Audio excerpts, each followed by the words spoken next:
Okay, so this is going to be the video, I guess, to announce the new product line that we are coming out with here at Paxton Creek Supply. I have teased previously, and some of you have seen pictures on Instagram, and I made mention in the previous video that we were running a new line. Something that I've wanted to do for a while, that I used to do when I was a teenager, is get back into 17th, 18th century type kit. Obviously growing up in this region that I'm standing in right now, Harrisburg, Pennsylvania has a lot of history to it. Pennsylvania in general has a shit ton of history in that time period, and I've always loved that aesthetic, and I want to get back into it, so here we are. Now, I moved to Alabama a couple years ago, but I still come up here a lot, and I am planning on moving back up here eventually when I can. But until that happens, here we are. So, we wanted to start making our own products here in the state of Pennsylvania. Some of it will be made at my home in Alabama, but for now, we're going to make most of them up here in PA. Recently, my father became indisposed, and with that, my mother lost her source of income. So, this line, all canvas products that we make, all sewn products that come to the store, whether they're linen or what have you, 100% of the proceeds, the net proceeds on our own product line is going to be going to support my mother as her new source of income. These items are going to be sewn in the state of PA by her or myself. We are looking at sourcing 100% American-made products here in the near future for now, because we're breaking into this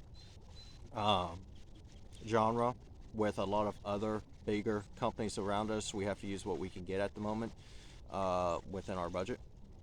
But in the near future, we are swapping over to 100% American-made textiles and supplies. So stay tuned for that.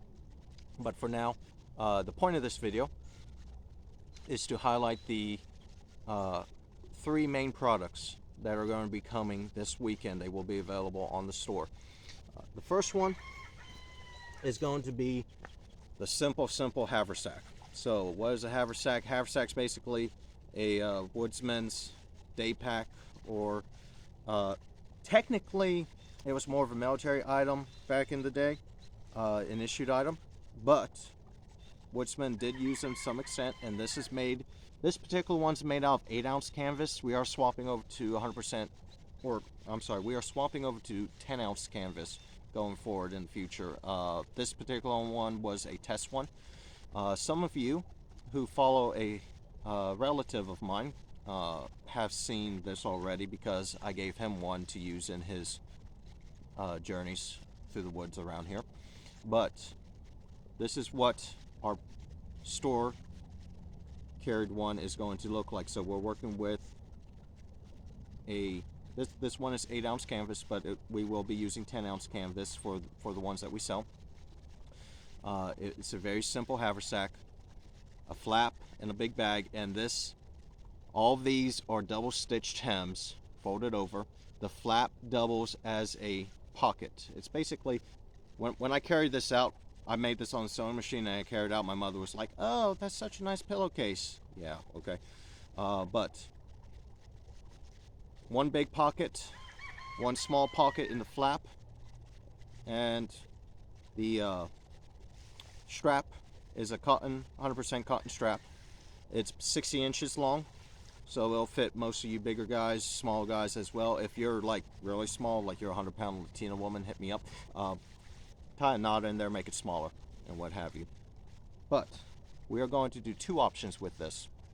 We are going to offer it complete as you've seen it, with the strap already attached, ready to go out the package.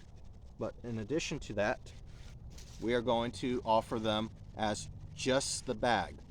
Now, why would we want to do that? Self-expression is a very big thing, especially whenever you see some of the historical examples of guys that would decorate their own stuff to suit them. They didn't have cars today. They didn't that we have today that we can customize. They didn't have a lot of the stuff that we do to make something individually ours. And some guys may want to attach, my cousin is a perfect example here with his bag. They may want to attach their own strap on there, you know, a pattern or something, or a bigger strap or something for them to identify this plain white bag as their own. So we're going to offer the simple Haversack bag. You can always add on your own strap as you see fit, or you can buy the complete item with the strap already attached. Don't have to worry about it. It's just something that we're trying to do to give you guys a little bit more options and what have you. This is untreated. We wash this to shrink the fibers, and that'll do for some minor water repellency, but it is not waterproof. Why we're not offering these as waterproof right now? Because waterproofing is expensive, and some guys want oilcloth, some guys want wax, and I can't do both right now.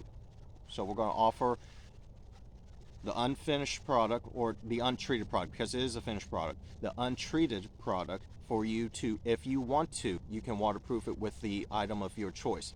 Now, that being said, a lot of us did use it untreated, right? The historical examples are out there of untreated canvas, linen, and other products being used. So that is the Haversack, and these measure 12 deep by 12 wide, and the flaps are about 5.5 inches, I think, finished and whatnot. All of them are double stitched on all seams, and they are sewn here in the state of Pennsylvania. The next product that I want to look at, we have two styles of them coming out, and this is based on what we found in historical examples. The Snapsack was basically a poor man's backpack of sorts, and the most basic of them was a simple tube that is sewn on 3 sides, but is a tube, is a pass-through. If you untie this on both ends, it will come off. I'm sorry, my brain is fucking helter-skelter today. So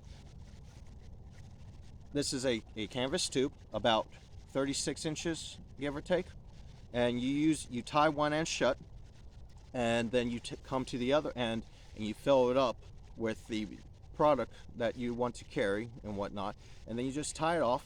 And you can use a single strap, you can use a single canvas strap, you can use cotton rope like what we're using here.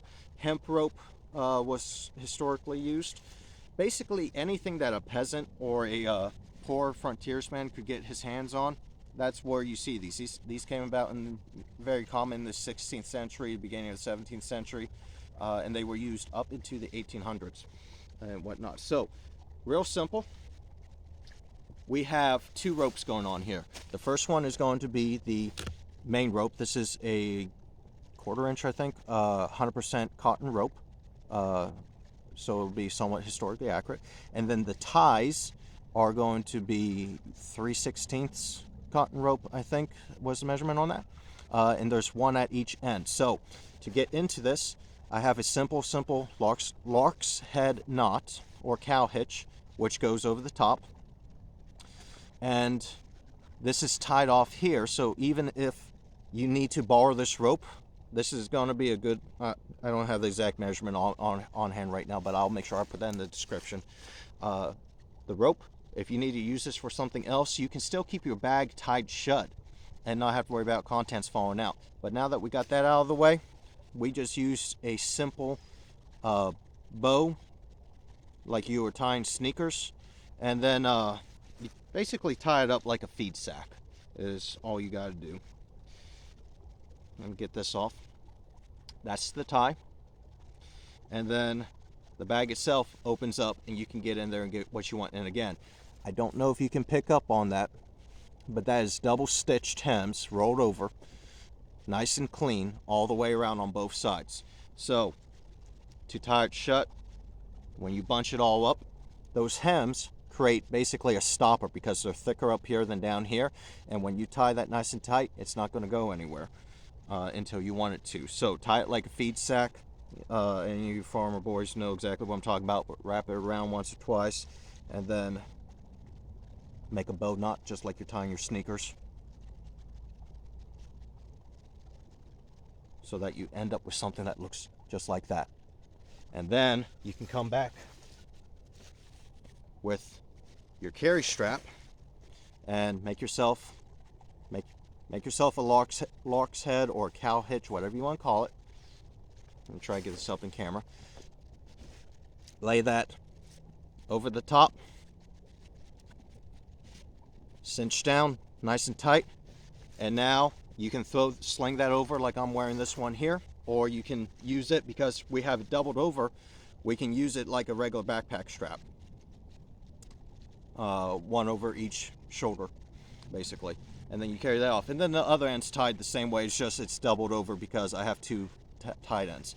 Our rope will be whiplashed on the end to prevent it from fraying when you get it from us. So this is going to be the Stuff Sack Model 1. We will have a slightly nicer one, which is what I'm wearing here. So with this one, we are also going to have, just like on the Haversack, we're going to have cotton webbing strap sewn in place. This is double stitched, and it has a round profile on the bottom. And both of these are based on pictures and surviving examples that are in a few museums around here. But another key difference with this one, let me get that untied,